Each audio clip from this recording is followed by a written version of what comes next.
Parenting vs. Podcast is a proud member of the Borellis Podcasters Guild.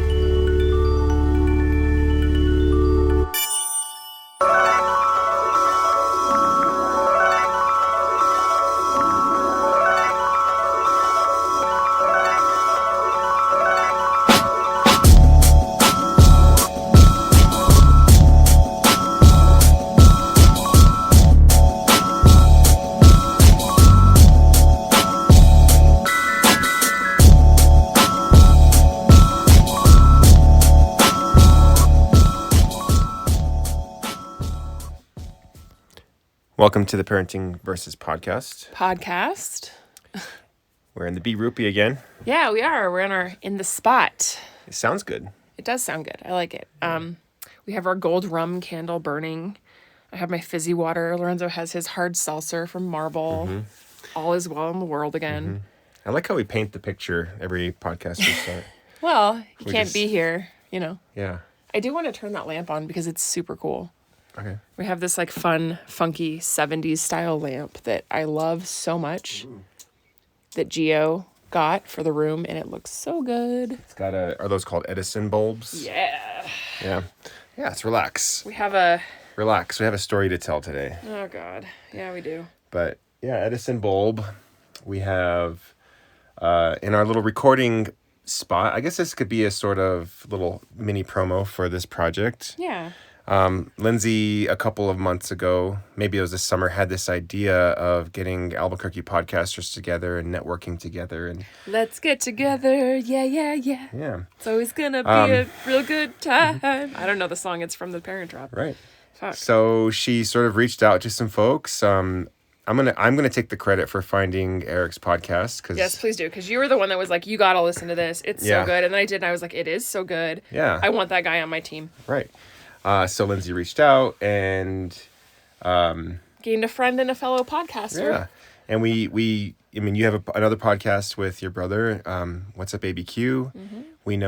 I've known Gio since high school. Brian and Gio made a podcast. Who else is in the guild?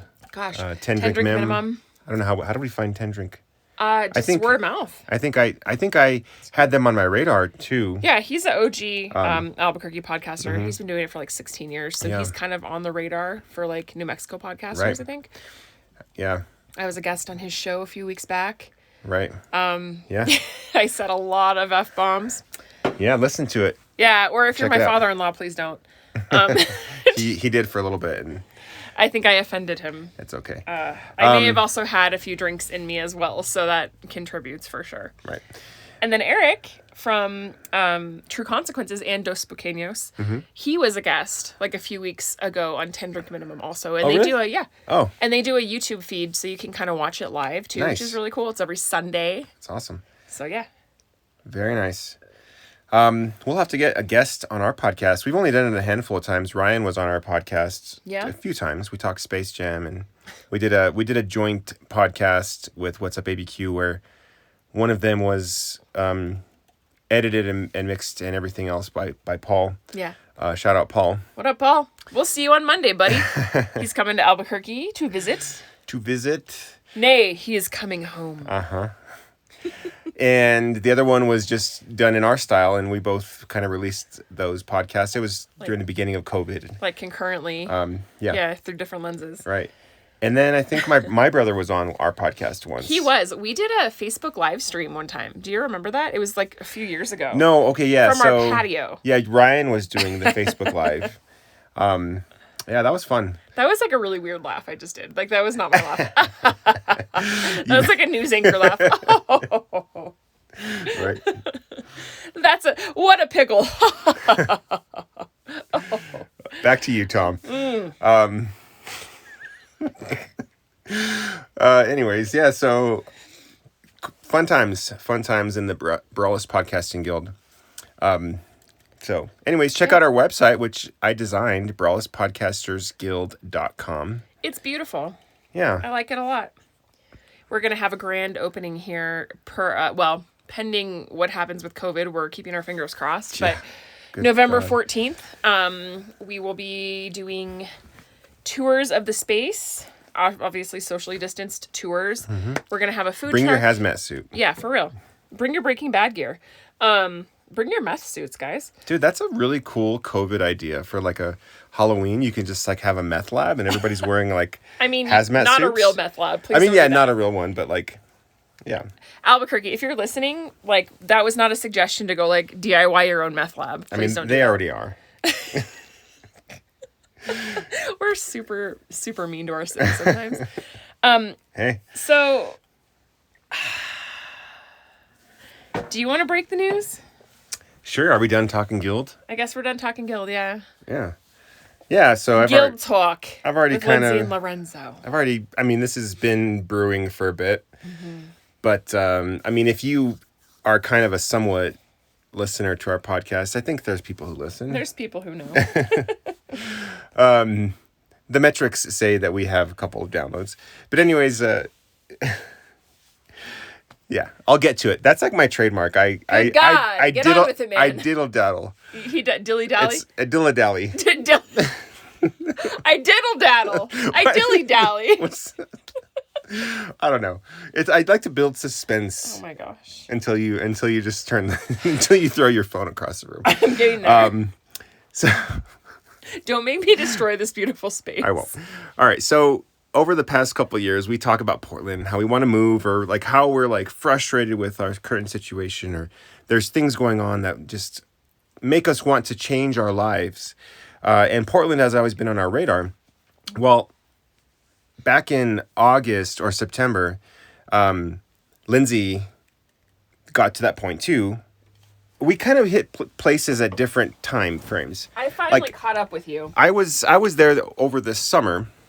Right. And we were going to move. Sorry, it smells like cleaner, and I just need to air it out. Just open up the window. Yeah. That's cool. Sorry. Compromised our sound, but that's all right. Ooh, now it doesn't smell like yeah. Oh. Like fabuloso. Yeah. So we were going to move to Portland this summer. Didn't work out. Probably Surprise. for the best. Probably for the best. We decided, hey, we're going to stay in town, and so I started focusing on my job here and my life here, and I'm just going forward. But Lindsay got to where I was this summer, and she's like, you know what? I'm done with Albuquerque right now. Like, there's a lot of things that are happening, kind of personal stuff just going on. She just like searched. Good. Hold on. I don't want to say like negatively like I'm done with Albuquerque. I love Albuquerque. It's a good city. I love New Mexico. It's a good state. Mm-hmm. I think for me it was just more like if we're gonna do this, like we're actually gonna do this and jump into action, like we have the time with COVID. Like we're renting, our lease is about to be up. Like I don't know. It just makes sense. It makes sense to really pursue this right now. Right. Part of my apprehension was like, oh, the kids, I don't want them to leave their friends in school and start another school year and have to, leave. But the thing is, like, we're not doing school in schools. Right. We're opting to homeschool this year, which is crazy. I never thought I would be that person. Right. I hate it, but it's way better than the alternative. So, well, this summer we got to that point and we had told our landlord that we were moving to Portland. Yeah. And we were ready to go. But I think when it comes down to the dream, it's one thing to dream about something, but when it comes down to taking action, it gets to be pretty scary. And in that moment, like when we're about to move, I know you got to that point where you're just like, I can't do this. We got to stay. The timing at that point in the summer just wasn't right. And I don't know how to explain it other than that. Like, I just felt some apprehension because at the same time, we didn't know what the deal was with COVID. Mm-hmm. We were still waiting to find out if like we were flattening the curve or what was going to happen with school. Right. We didn't know what the situation was with like renting and school, and all of these things were kind of up in the air in society. And so I really felt like we needed to wait until there was a solid outline of what the rest of the year is going to look like. And now that we have that, it's like, okay, I know how to anticipate the rest of this and like we can move forward. Yeah. So fast forward like a month after that. Yeah. We signed a new lease. Our rent went up $50. Whatever. We're just going to continue with life. And my attitude was like, cool. I'm about to graduate from my master's degree. I have a school year. I can just get through this. I'm going to face forward and just get through this, and then I'll reevaluate in the summer. We'll see what goes on. But Lindsay, you got to this point where you're just like, no, let's figure this out. And you started searching for jobs all over the country. I started game planning hardcore. But the thing that you did was you searched with the keyword relocation. And you just sent me all these jobs. My inbox was filled every single day with these emails you sent me. Also, I mean, at this point, Lorenzo hadn't graduated with his MBA yet. He was really close. And so I felt like, okay, we should get that taken care of. We should get that done. But really, that's a really good opportunity. If you're going to get your foot in the door to another career, as a new graduate, there's a lot of opportunity out there. And so that's the time that you need to seize it. And so I just kind of went to work. Right. So there was a Saturday when I was actually still in class. I was still doing my classes. So I was pretty busy on the weekends. That's when I got my schoolwork done. But I had a break and I was like, you know what? Okay, fine. I'll just apply to all of these jobs that Lindsay sent me in my inbox. So I did it. I just hammered them out one by one. And I did one for Amazon. And it was relocation. It was recent graduates. It was this program. So I did the application. And then a day later, they sent me this assessment, and it's this assessment that took an hour and a half. It's a lengthy process. I do remember. Yeah. So I took the assessment. I didn't think much of it. They were asking me questions about operations and they gave me Excel sheets and I had to interpret data and all just random stuff. I didn't know and then they had a personality kind of test, what would you do in this situation? Temperament, sort of. Temperament, yeah.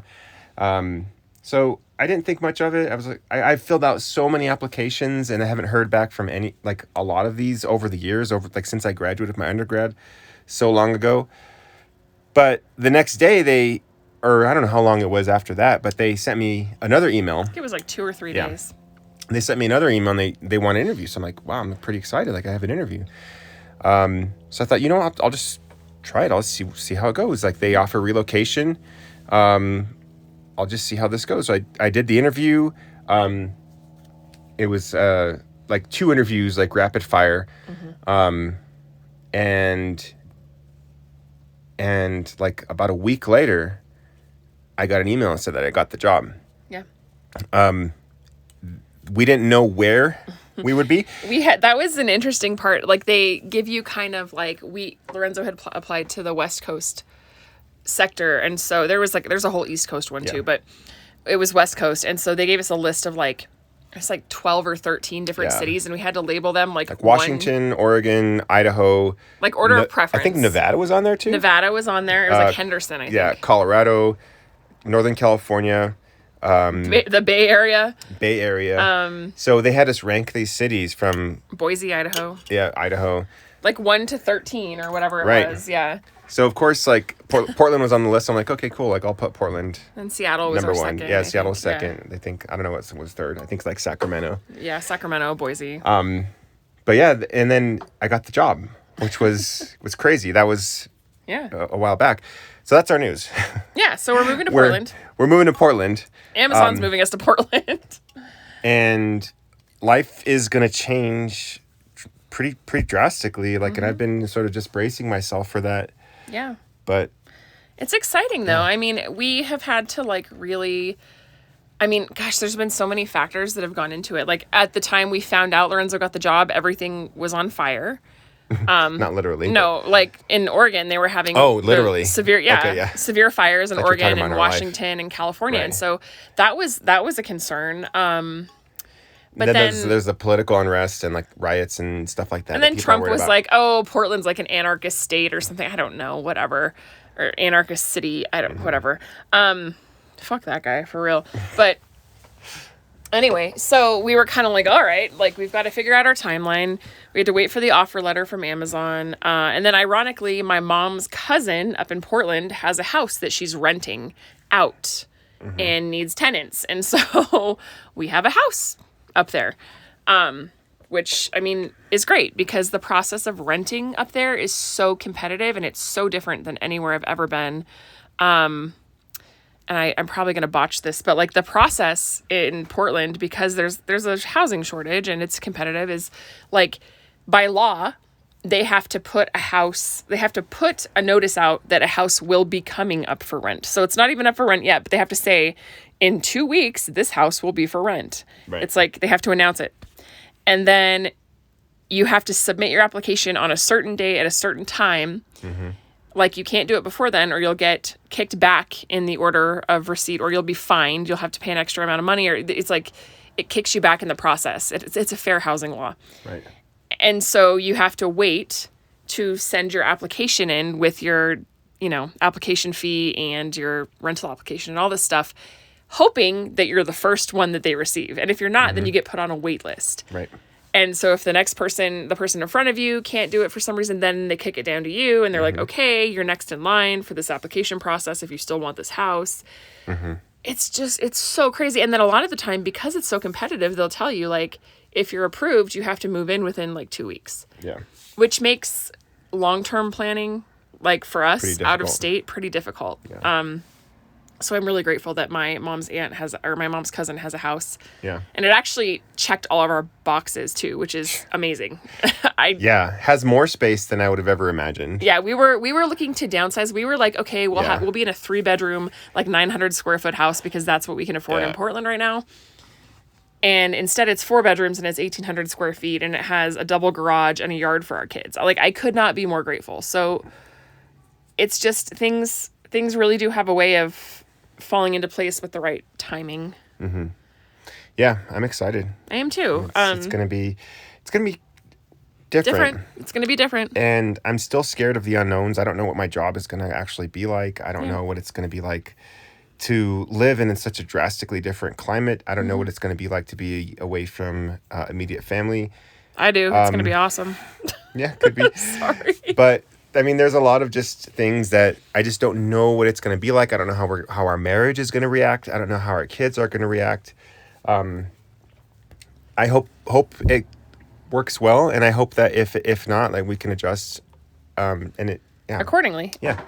I just think that our kids are still young.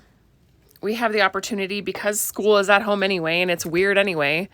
We have an opportunity right now. And I hate to say an opportunity with COVID, because that sounds really insensitive, and I don't mean it to sound that way. But I think the positive side, the silver lining, there you go. The silver lining of all of this for our family is that we have a chance to start fresh, try something different, because the world is different right now anyway. And if it works, it works. And if it doesn't, you know what? New Mexico is still here. It's going to be here. Right. The beauty of New Mexico is that things do not change quickly. So New Mexico works on New Mexico time. But I mean, your perspective on that is interesting to me, because during COVID, like, everything has changed. This disease has made our entire world operate differently. And you could either look at it as a time in place that you can't do something, or you can look at it as a time and place where this is your opportunity to do something. And I kind of look at it as that, like, our kids are not going to be in in-person school.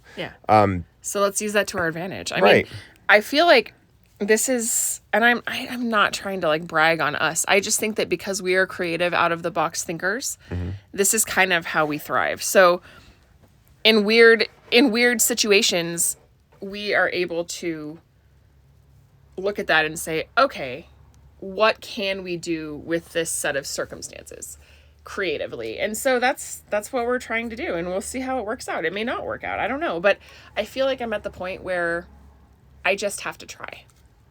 Right. And that's it. Yeah. We just have to try. Right. And you can kind of calculate the risk, and you can decide, hey, is this a risk that is worth taking? Is this a risk that I can recover from? Which, yes, I think so. And risks are scary. Like, it's super scary for me, especially because I haven't really moved away from my home. I haven't really moved away from my parents. I mean, we lived in Missouri. I mean, shortly. Like, that was like a short like period 8 months. of time. Yeah. Missouri was not for and us. We didn't have kids. We've never done this with kids. It's true. So I don't know. I just look at it as a great adventure. This might be the beginning of the best season of Parenting Versus Podcast, or the beginning of the last of the last. We'll find out. We'll keep you updated. I just, my joy comes from knowing that I'm an hour away from the beach. I can show my kids the ocean. Like we have very good friends in Seattle, like several. So if we're feeling lonely, it's a 3-hour drive to see people that make us feel like we're home. Right. And I'm grateful for that. And, you know, it's funny because I grew up in Oregon and I have a lot of friends up there from being a teenager and stuff. And I have had to tell a few of them, like, I would love to see you. I realize it's not the same. Like and you realize that you're not the same. Right. And people are change. Right. I don't know what they're expecting on my end. Like, I hope that they're not expecting me to think that it's the same because I don't. Right. Yeah. I just would like to get to know them as adults because I don't know them as adults. I know them as teenagers when I was 16. I don't know them in their adult season of life, and I would love to. So. And we are adults, and I understand, like, if chemistry is not it's right, fine. like, no harm, no foul, right? So it'll be interesting. It'll definitely be interesting. It'll be a good challenge, if nothing else. And I think that even career-wise, I don't know if we've talked about this on the podcast, but Albuquerque is a great city if you're a scientist and you work at the labs, or you're in the military and you work on base, or you're in the medical field and you're a doctor and you're working at UNM for cancer research. It's really good for those things. But as far as mid-level careers, there's not a lot. Yeah. And so going to a bigger city just opens a lot more opportunity and doors than we've had here. Right. We've tried. I mean, and that's the thing that we keep telling people and we tell our parents too, is like, us moving is not like we're like, fuck you, Albuquerque, we're out. It's not for lack of trying. Yeah. We have tried to buy a house here like 4 times. We've tried so many times to get better jobs and to really like work up our careers, and it just has not worked because the opportunity is not here. I hope it's changing. Yeah, I hope it gets there. And there are people who are moving here. You can tell, like, we were driving the other day and I was telling you, like, I feel like Albuquerque is kind of on an uptick right now. It just seems which like is that. great. I hope it does. And there are a lot of people who are relocating here and who are being moved here.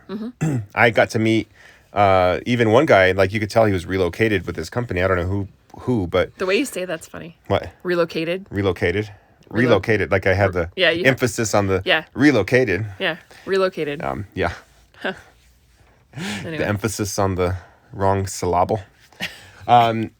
Anyways, yeah. So people who live here, like, I follow some folks on Twitter who are not natives, but they've been transplanted, and they go hiking in the foothills and they're taking pictures and they're going to the peak and there's so much outdoor activity. And if you're an outdoors person, like, Albuquerque is perfect. Our air is clean most of the time if there's not fires going on. Like right now, it's kind of smoggy, but our air is super clean. Some of the cleanest air in the country. Yep. Our weather is sunny, and it doesn't get hot like Phoenix. Guys, it's October, and our kids are going swimming at their great aunt's house. Yeah. Today in the pool outside. Yeah. So, I mean, the weather is good. Like, people who are transplanted here love it, and I love it too. But I also need to know for myself that this move is gonna work, or if it's not gonna work. I just need to know, right? I need to try, because it just doesn't seem like we've completely thrived. Been thriving. I don't know. Been thriving. Yeah, well, and again, that's not for lack of trying. Like, we've said it over and over. Like, we have attempted to buy a house. We have attempted to establish ourselves here. And for whatever reason, the environment for our family is just we're not thriving. It's like we're almost at a standstill. And it's like we've gone every which direction to try to, like, be creative about that situation. And it just has not worked out. Yeah. That doesn't mean Albuquerque's a bad place. No. It doesn't mean the people here are bad. I love the people here. I have lots of people here that I care about very much. Great friends, yeah. And I'm excited to come back and visit and see those people. I'm excited to come back in this room in the Borellis Podcasters Guild and sit with my friends and laugh. Like, I just think it's time, I think you make that decision when you have a family. Like, you're like, okay, I've got to make a choice for my family now, Yeah. And I don't know, maybe I don't want to go too far back into my upbringing in childhood, because I've exhausted that thread, really. But I mean, I have been taught to have this idea that, money is the root of all evil, or, like, don't let money, like, control you. And I get that. Like, doesn't hurt when you owe rent. There's some balance to that. and like money doesn't bring happiness. But if you don't have any money and you can't pay your rent, or if you can't buy groceries for your kids, like there is a line to draw. Like money will bring you happiness. It will you at least bring you contentment, so you can thrive. When you can pay your rent, and when you can start to chip away at some of your student loan debt, or like your credit card debt, or whatever it is that's going on, then you're going to be a little bit happier because there's not that stress that's going on. Right. And that's kind of where we were. Yeah, for a long time. And that's kind of even where we still are. And that's kind of why, that's one of the main reasons for me to try to make this move happen, is because I'm in my late 30s, and I'm not in a spot where I need to be, like, as far as all of that's concerned. So I don't know. I remember one of the most eye-opening situations for me, and I'm going to talk about this on the podcast, and it might make people uncomfortable. I don't know. Whatever. My podcast, I do what I want. Do what you want. There was a time when you and I were both working. You were full. I think I was part-time, but on the higher end of part-time, I was like 35 hours a week or something. Dang. Yeah. At YDDC. Oh, yeah. And we were on food stamps. And I remember thinking, this is not how it's supposed to be. Right. Like, we are both working. We both have jobs. Like, we are both contributing. How in the hell are we on food? Like, how is it that we don't have enough money to, like, just support our family when we're both working, doing the best we can? You know, we had Luke, he was a baby at the time. And I just remember being so ashamed by that. And there's no shame in being on food stamps. That's not what I'm saying. The shame came from thinking, I have a job, Lorenzo has a job, and this is the best I can do for my family. And it's hard because there's so many people in that position. And if they don't get those opportunities, they either accept that position and they say, okay, I guess this is what it's going to be. There is a shame, though. You feel shamed. Oh, yeah. You feel like, I don't know about you, but like if I'm using an EBT card and I go to the grocery store and there's people behind me in line. Well, you know they're judging you. Well, no, I even try to like sort of mask the fact that I'm using an EBT card or food stamps, like to pay for my food. Like I feel embarrassed. Like, you can't buy your own food. Like the society's telling me you can't buy your own food. Like, what kind of person are you? Like work harder. Pull yourself up by your damn bootstraps, you bum. Yeah. I don't know. Like it's embarrassing, but like sometimes those benefits are needed and they're meant to be temporary. But there's so many people who are stuck on those, like have not been temporary, and they're working so hard and they're like trying to find opportunity and they can't. Like we're lucky. That I got an offer to move out of Albuquerque, because really, to relocate, do you know how expensive that is? Relocate? I'm sorry. Like relocate? Relocate. It's expensive. Like, I had no idea how expensive it was. Like, we're going to take the cheapest option. We're going to pack ourselves. We're going to move ourselves. We have been Craigslisting our shit like crazy. And we're going to get a U-Haul. Yep. And still, it's going to run us like $2,500. Yeah. Somebody who is trying their hardest to find opportunity within their community that does not have a lot of opportunity, and they don't have a company that's going to move them. Right. They can't leave. Right. You can't just leave. Right. And I think that that's the biggest thing, is that people need to realize that poverty and things like that, it's not always a choice. It's not always like somebody's not trying their hardest. There are people, I mean, you were a teacher for like Albuquerque public schools, and we were on food stamps. Like, there's something wrong with that. I'll just give you an idea. My first year teaching, I left a call center job where I was doing tech support. In my first year teaching, I remember I got my first check, and it was under $1,000. It was like $800. And I remember being like, wait. I remember thinking like, oh, well, you know what? Maybe here's what happened. I only worked like half a pay period, so my next check's going to be really good. So I just waited it out for another 2 weeks, and I got my next paycheck, and it was $800. Yeah. And I was like, well, shit, what am I going to do? Well, I have benefits. My benefits for APS were like $200 by themselves, and then they take out another $200 for pension. So that left me with whatever I was getting. And so I had to figure it out. Like, well, maybe I apply, maybe I qualify for Medicaid, maybe I qualify for food stamps. So I took advantage of those programs. Yeah. And even you were working too. Yep. I wasn't making a lot. I think my paychecks were pulling in $300. Yeah. excuse me, and that was covering our car insurance. Right. That was literally like, that was just like, I didn't see any of that money. It was just like, oh, car insurance, here you go. Right.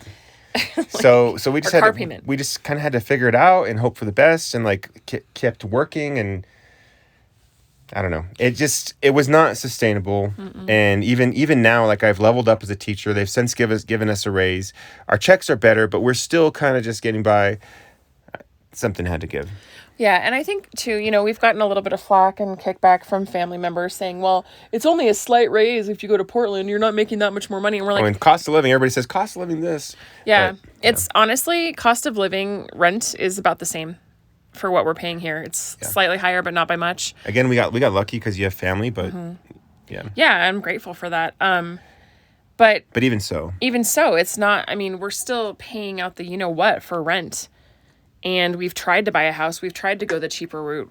But because of our debt to income with our student loans, we can't crawl out of that hole. And we're never going to staying here hoping for a better scenario. Like, we have to physically move ourselves where there's more opportunity. And it's crazy because I've been applying to jobs in Portland, and I've had so many bites and people calling for interviews up there. And I'm like, I've never had this much feedback here looking for a job.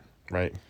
And even that just tells me it's time, it's time to really get in there and change some things. Yeah. And it's bittersweet. I mean, I love New Mexico, and I say that all the time. I love its people. I don't think it's the people's fault that there's this situation that we're in. I think it's a community effort that needs to be changed. Yeah. Thus, the Burles Podcasters Guild is one of those things. Well, yeah. I mean, that's something we established because I want people to have a voice, and I want to leave the community better than I found it. And I hope that continues. I mean, the people whose hands it's in are great, amazing people. And I know they're going to do amazing things with or without me. Like, it is what it is. But, I really think that some things need to change. And I think that we as a society need to realize that when one person is hungry or one person is not making ends meet, like, that affects everybody. Yeah.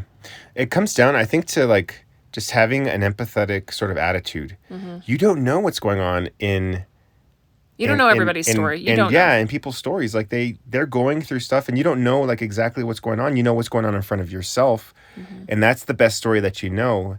But you don't know what's going on in like somebody who lives off of under $30,000 a year in Louisiana or like in some other state or whatever. There's so many, like you're presented with different problems and your different situations, and there's like infinite amounts of like situations people can be in. So if you're white, upper middle class, living in some coastal city, or even some suburb of a coastal city, and you're like, well, they just need to try harder or whatever, like. Yeah, maybe you don't know how hard they're already trying. Like, sometimes. Maybe you worked pretty hard, but maybe you've had a lot of handouts that a lot of people haven't had, and it's and opportunities that other people don't have. It's interesting. Being my background's in case management, I say it all the time: social services, community services. I swear I'd never go back to that, but I might. I might just do that. I don't know. Hotel California. I know. But it's interesting because, there was a time when I worked for an organization here in Albuquerque, and there was a lot of women coming out of sex trafficking and prostitution off the streets. And we would get them housing. And yes, some of the women took advantage of our handouts. But there were other women where people would say things like, well, I don't know why she doesn't just try harder. And I'm thinking, if you had any idea what this person came from versus where they are now, you'd be blown away. All you're seeing in front of your face is right now and your own bias, like towards what you think right? There was one lady, and I can't use names, but like she came off the streets. She was heavy into stripping and prostitution, and she made a ton of money doing that, like a ton of money. But she had a kid, and she wanted out of the lifestyle.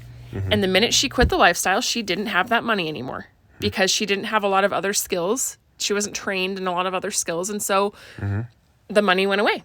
It would have been really easy for her to go back to that lifestyle because that's what she knew and that paid the bills. But she was like, no, I want something different for my child. I don't want strange men in and out of my house with my kid here. She had a goal. She went to CNM and she got a degree in business, like just a little certificate. Like a certificate. Okay. In like business, like, accounting and things. Yeah. And she ended up getting a job at a gas station. For some people, they would look down on that and they would say, oh, that's, trashy. That's nothing. Like, how can you do that? Like, that's not even a real career. But the fact that this woman like came from a ton of money coming in that was easy to making an honest living. And then she ended up being the manager. Really? When she was my client, she got promoted. Wow.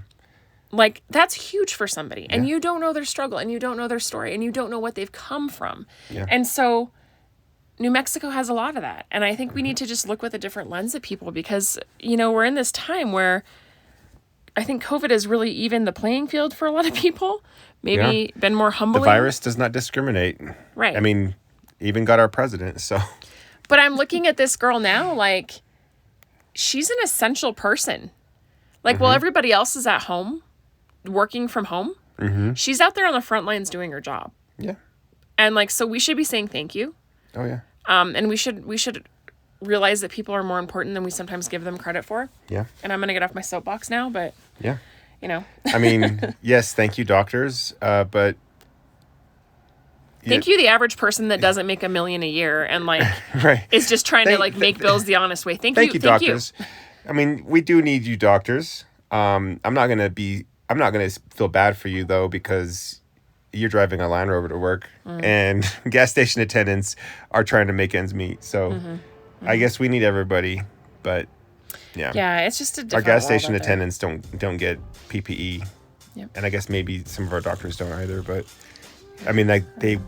I guess would have enough. I don't know. Anyways. Yeah. Well, cool. Do you want to take a quick break? Yeah, we're going to take a quick break. Lorenzo's going to grab another cider. I'm going to grab another water, and we will be right back. We'll be right back.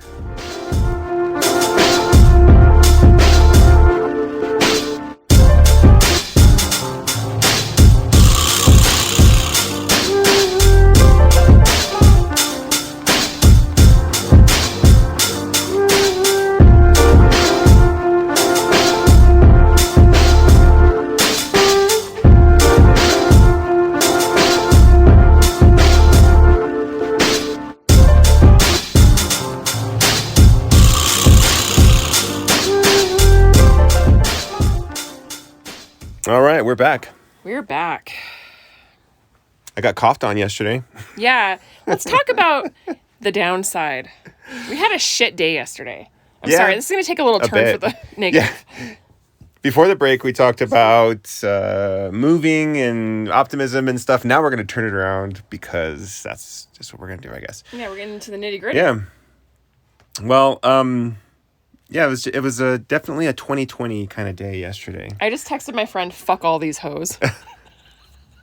I'm talking about corporate stooges, guys. By the way. The stooges. Can I just side note what just happened? Sure. I'm a little irritated right now. There's somebody that we interviewed on the What's Up ABQ podcast, which the What's Up ABQ podcast is something we created 2 years ago to, a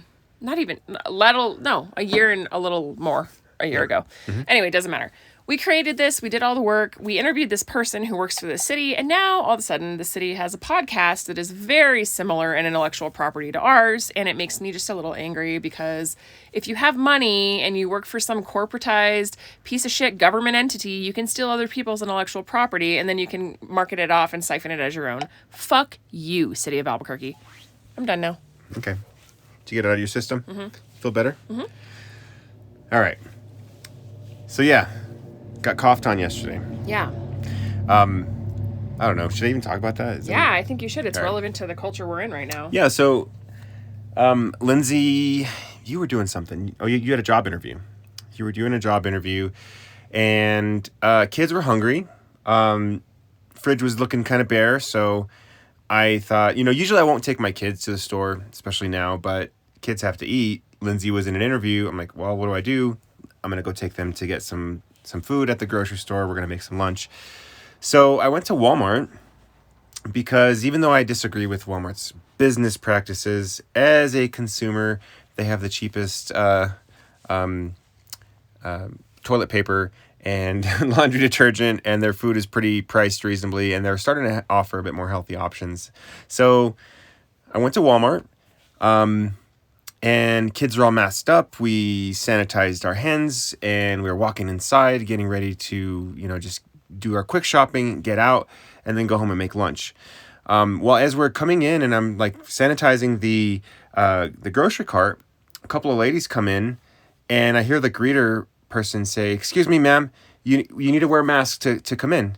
And she was like giving them a hard time and kind of harassing them, and she was like pushing her way through to come in and to go shop. She was being really rude about it, and I was there, so I spoke up. I said, well, it's a state mandate. We have to wear masks. And she's like, and then she started giving me a hard time, and I'm like, well, you're gonna get somebody sick. And so she started to like pretend cough on me, but she was like really coughing, and she was like kind of close to me. And I was like, what is wrong with you? Like, what are you doing? The point is, you wouldn't do this in non-COVID time. Right. Because it's rude. Why would you do it now? Why would you do it at all? Unless you're a terrible person. I mean... No, unless you're a terrible person. Yeah. So she started doing this, and I'm like, what is wrong with you? And she just like stormed off and kept going. So I told the manager guy, and I was like, this lady like started coughing on me, and she's not wearing a mask. And so they went to go look for her or whatever. But I just thought, why? Like, why do you have to be so awful to other people? And like, why is it that you feel like your rights are infringed upon, and like you have, like, this is your thing? Like, I don't know, even if I didn't agree with masks and everybody said like, hey, masks are required, like I'm going to do that because I have to, and it's like for the greater good of the community. And I don't know. Anyways, no, but it's true though. And the point is, even if you don't agree with it, even if you don't want to wear a mask, there's rules. Okay? Mm-hmm. You can't walk out in public without underwear on. People are going to tell you, "Hey, go put your underwear on. We don't want your public nudity." Mm-hmm. Okay? It's just a commonly decent thing to do, right? Right. Wearing a mask is a state mandated order. Whether or not you agree with it, it is still a rule. Right. Okay?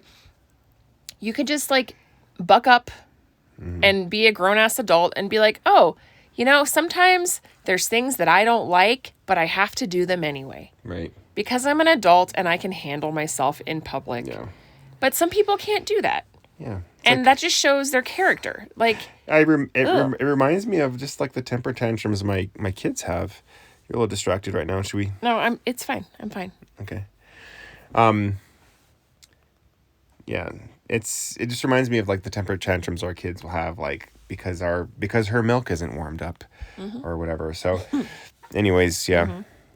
Or when our sons get angry about their Xbox time because we cut it short, even though it's a privilege to have an Xbox. Right. Yeah.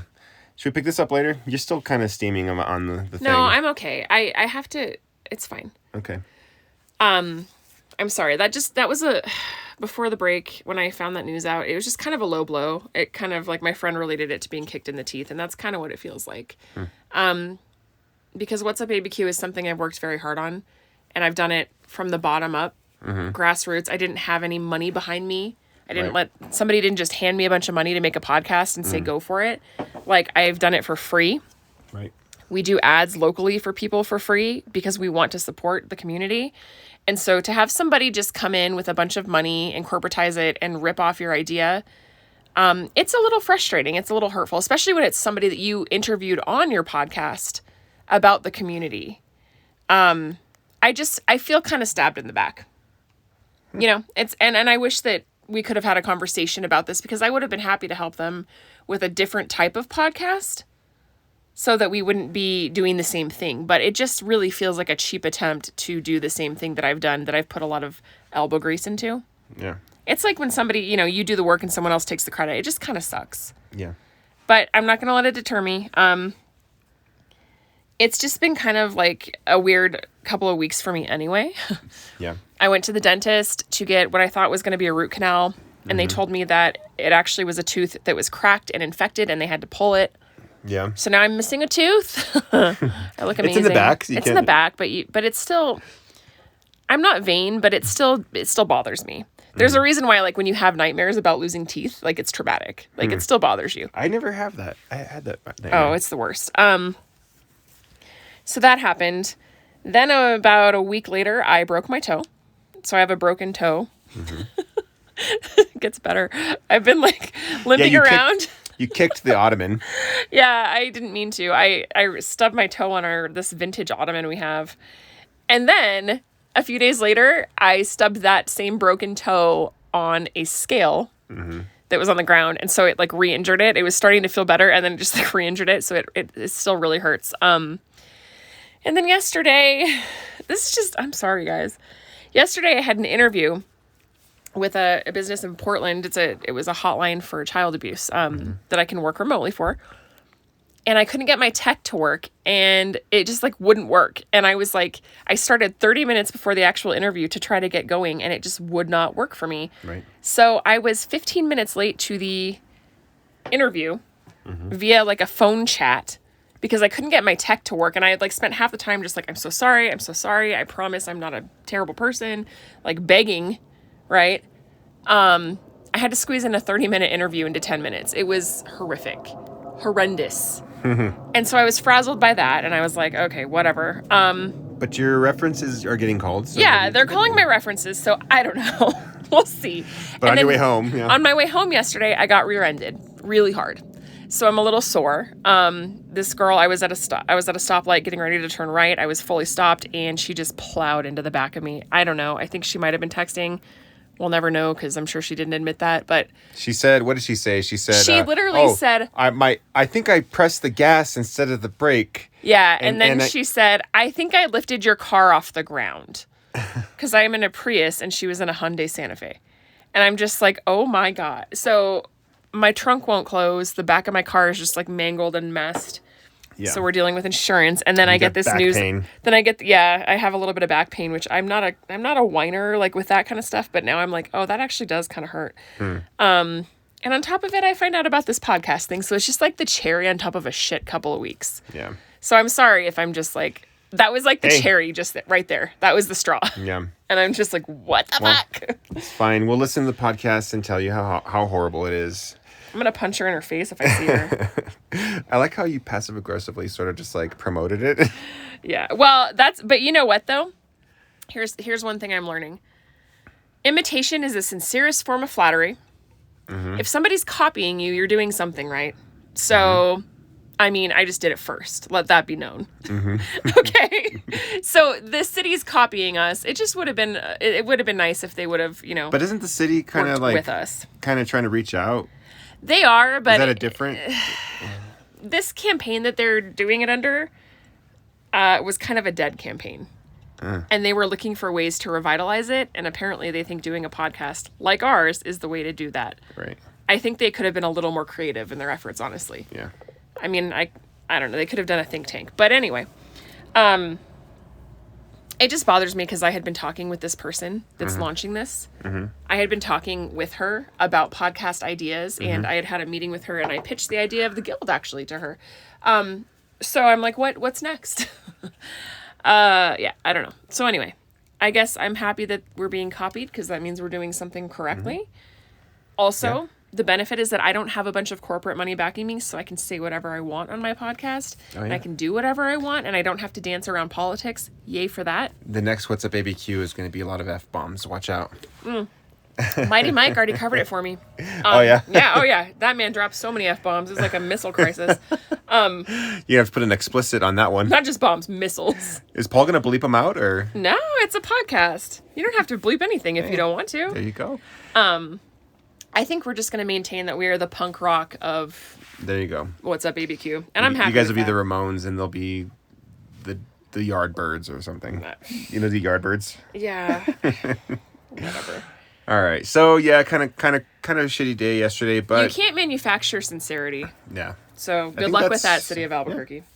That's why I think our podcast is the best. Because... Sorry, we're texting live. My friend Chris is joking around, and he says... Oh, hey, I think I'm going to launch a new podcast called How You Doing, ABQ. I'm going to interview local businesses and stuff. Yeah. He's kidding. Yeah. He just, yeah. He's just, I don't know. It's just sort of funny. Yeah. Anyways, I don't know. Do you want to start wrapping up? Or do you have more to say? I don't know. I'm just so angry. That's okay. Well, what are you listening to? You want me to start? The wrath of my rage? in my mind. Or I'll start. Yeah, please do that. Well, what are you listening to is our little thing at the end of our show where we talk about like what kind of media we're consuming. It's not just music, it's podcasts, it's TV shows, it's everything else. But we just finished. We didn't just finish, but the last podcast we had just started. I think that reality show called Alone on Netflix, which was really good. We finished it. If you're into that kind of thing, it's a reality. It's not like your typical reality show, because I know you're into reality. You like Bar Rescue and you like the Gypsy Show. Yeah, I do.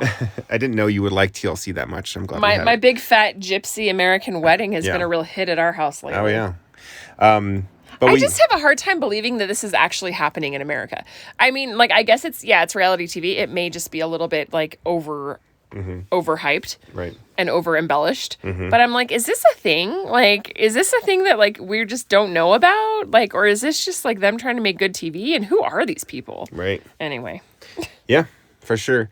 So yeah, it was a good show. Check it out. It was folks who are alone in the Arctic and they have to fend for themselves, and whoever stays the longest gets $500,000. And it was a really, really cool show.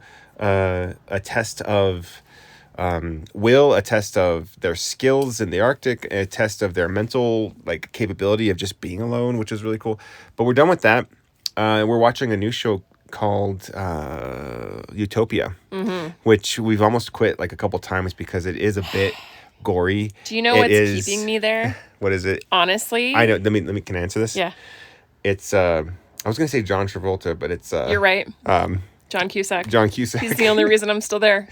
Old John Cusack is kind of strange though, because he's weird AF anyway. Have you ever looked at his Twitter? I have not. Oh, you should. Okay. Yeah. Pull that bad boy up. Bad boy up. John Cusack, his hair has not aged, but his face has. So it's a little bit interesting to me. I mean, the thing is, you're always gonna know it's John Cusack. Yeah. Like, he just is who he is, and like, I mean, he's one of those people. I feel like he could have very easily gone the route of like washed up 80s star. Because he was in that movie. What was it called? The 80s one. Where he's holding the boombox. Oh my God. I want to say anything. Say anything, yeah. Was it Say Anything? Yeah. Okay. That's right. Yeah, Say Anything. Yeah. That's right. In the rain, yeah. I mean, he's such romantic. A heartthrob. God, I would have been all about that. You would have messed up his hair. I would have messed up his hair so bad. I would have made him hold 2 boom boxes. No, but and then he's in. I don't know what that means. I got 2 boom boxes and a microphone. You're gonna work for this, Q. No, and then he's in movies like that, right? And then he's in these very serious, like, psychological thriller movies. And then he's in Hot Tub Time Machine, for Christ's sake. Like, he's an enigma, that man. Yeah. I just love him. Yeah. And Rainn Wilson is in it. And I like that Rainn Wilson is in this movie, but it's showing me that he's not Dwight Schrute. Exactly.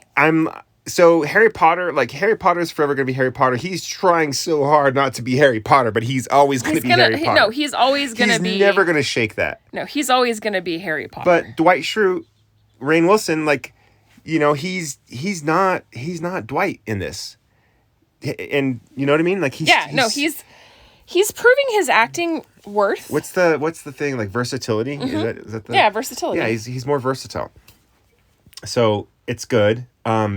It's kind of pushing some boundaries a little bit, kind of like Game of Thrones did in the first couple seasons, you know, because like I think we almost quit Game of Thrones a few times because I don't know, I don't like seeing kids harmed in film. Well, this show is very socially taboo, but then again, it's also relevant. Because we're going through a pandemic right now, and it's talking about viruses. Well, and it also gets into the politics of big pharma and viruses, and it gets into a lot of other things. There's an imaginative element to it. It's a little bit like conspiracy theory. Yeah. Sort of. Well, but then again, we watched that show. It was like about the Nazis in the 70s hiding out.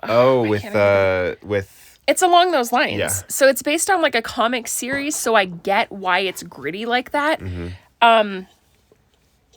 definitely not for the faint of heart. It's definitely not for your mom, guys. Don't watch it with your parents. They will be offended and they will be pissed and they will probably send you to get evaluated. Right. Unless they like John Cusack. And also don't judge it by the first 15 minutes, because I almost did. I thought it was a completely different show. Yeah.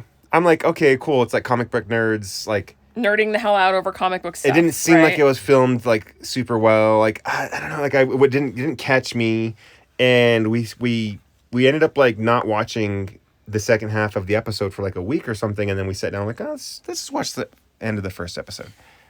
And I don't know, I like it. We'll see how it goes.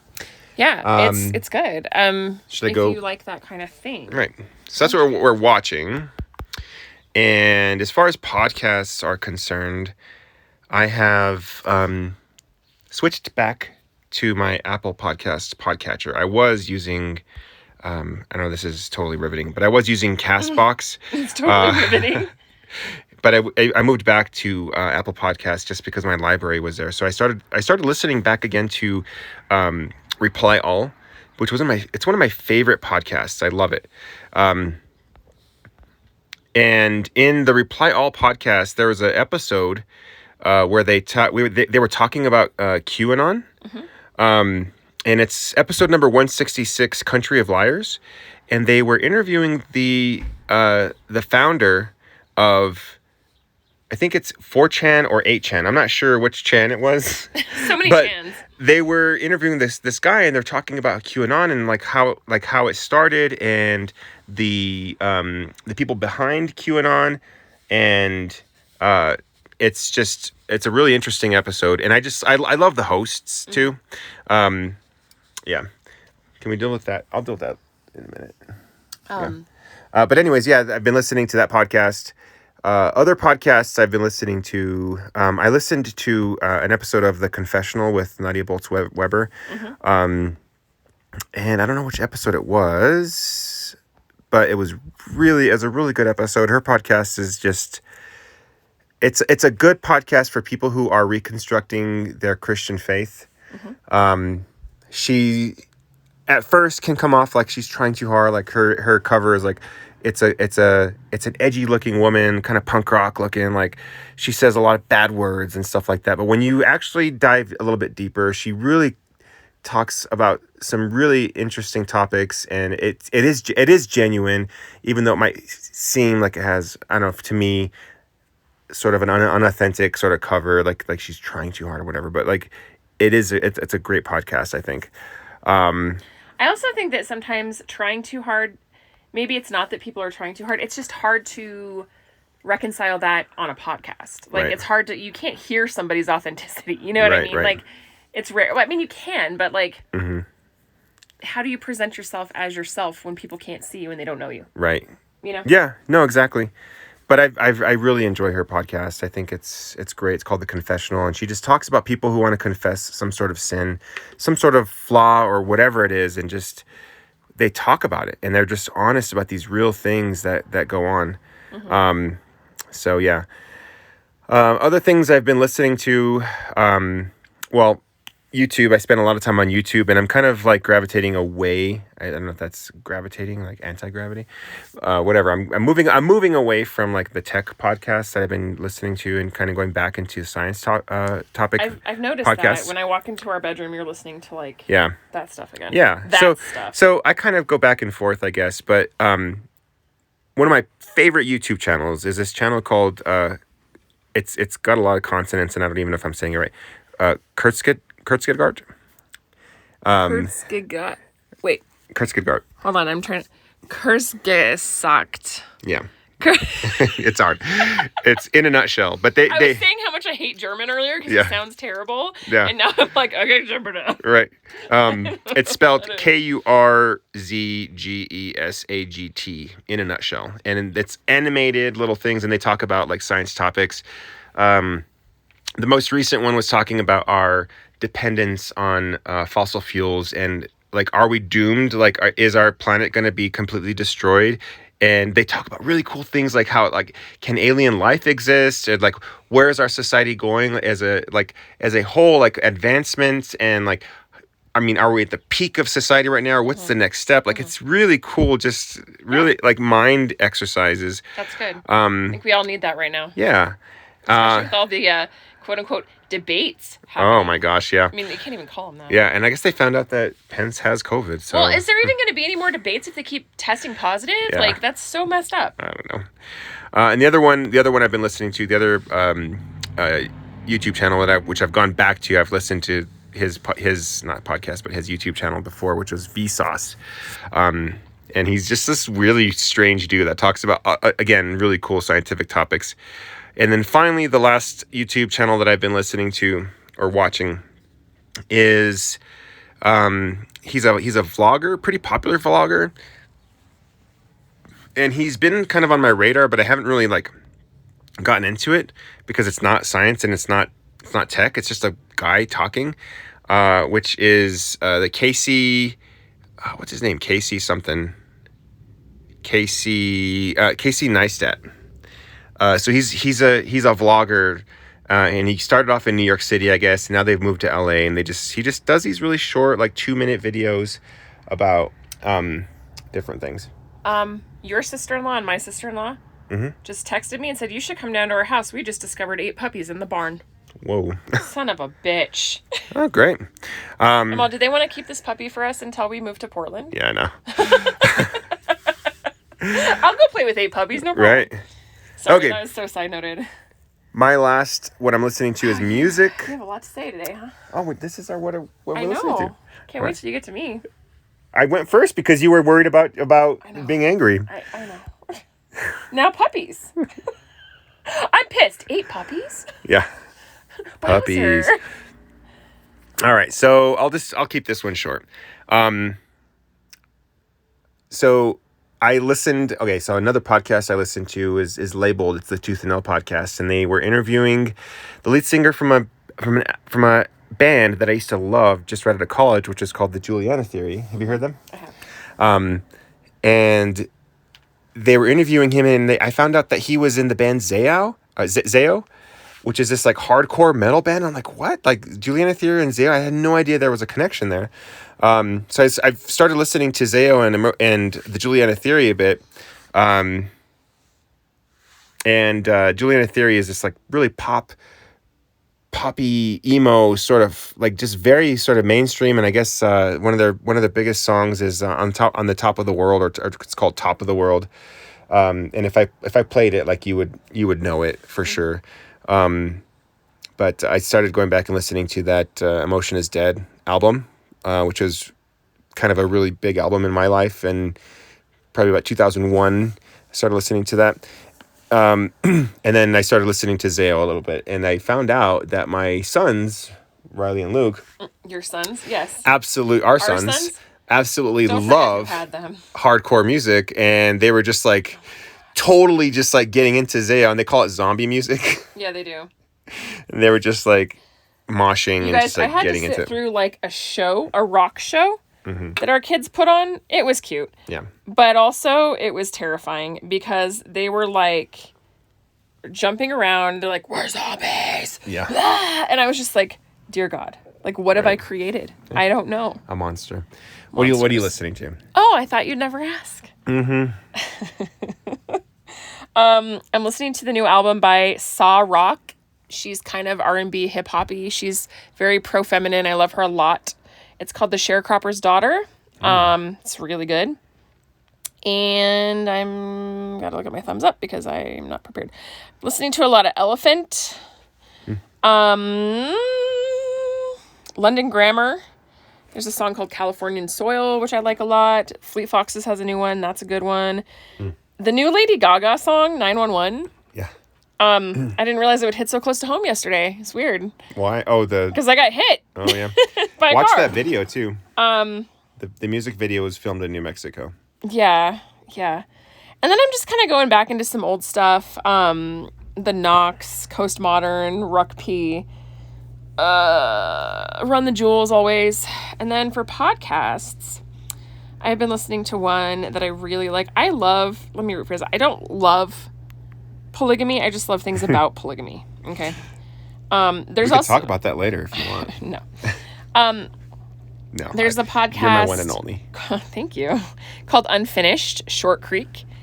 And it is about Short Creek, Arizona-Utah border, where there's a lot of polygamy happening, and about the fall of Warren Jeffs. So that's always interesting to me. So I always listen to that.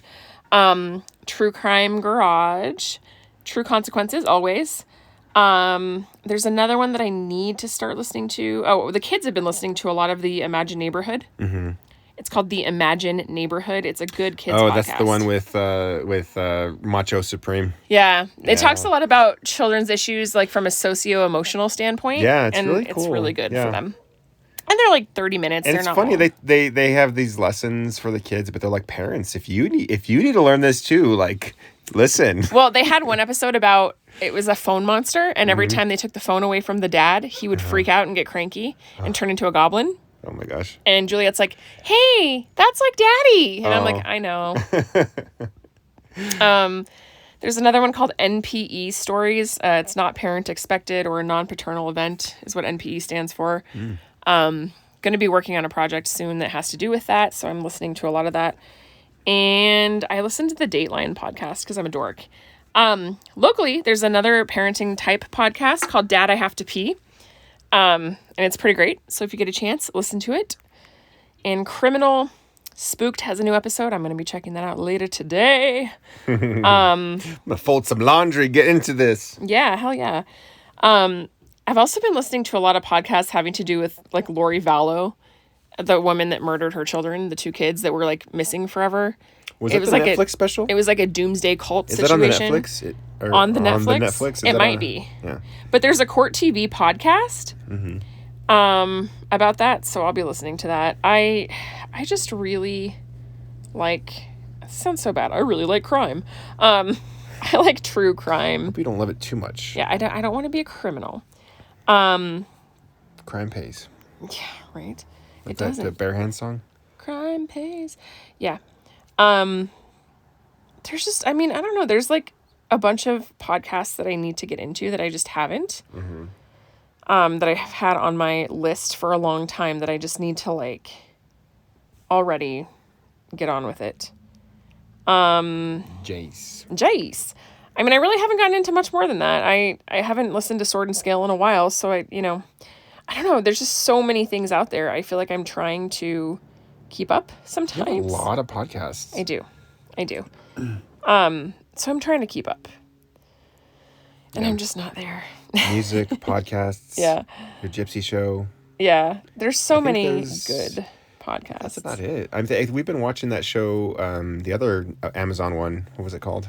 Tales from the Loop. Yeah, that one's pretty good. Ray Bradbury style. Yeah, kind of some science sci-fi. Fiction. Slow moving, but good. I love sci-fi though. Yeah. Yeah. Okie dokie. I think that's it for now. I want to go pet those puppies and I want to eat rage on some other podcasting that's happening in the city right now. We should listen to it on our way wherever we go. I might get in another wreck. All right. I think I'm hungry too, so let's do that. Let's do that. Okay, world. Signing off. Podcast land. Hope you enjoyed hanging out with us. If you made it this far, you did it. You made it. Good job. We also need to shout out one more podcast. Oh, okay. Our friend Danny has a podcast coming out. It's not out yet, but it will be. He's from the NYC. He's from the NYC. Yeah. I don't know how a New Yorker would. Do they call it the NYC? Why don't you ask Danny? Maybe I will. Lorenzo was a guest, so you can hear his interview when that comes out. It's called Humans Unknown. Yeah. So keep an ear to the ground for that one because it's coming. I'm really excited about that. Yeah, really great. He interviewed me and a bunch of other people. And he's got as you say, a lot of episodes in the can, ready to be released, ready to be out into the world. Right. So, yeah, check him out. I don't know if he has any socials out yet or any websites out yet. I think he's just kind of gathering stuff right now. But the second his podcast comes out, Danny is such a great guy, and I'm gonna totally blast out all the information on the socials about him. So check it. Keep your ear to the ground. So yeah, let's do it. All right. Okay, everybody, have a great rest of your day, and we will talk to you on the next one. Peace.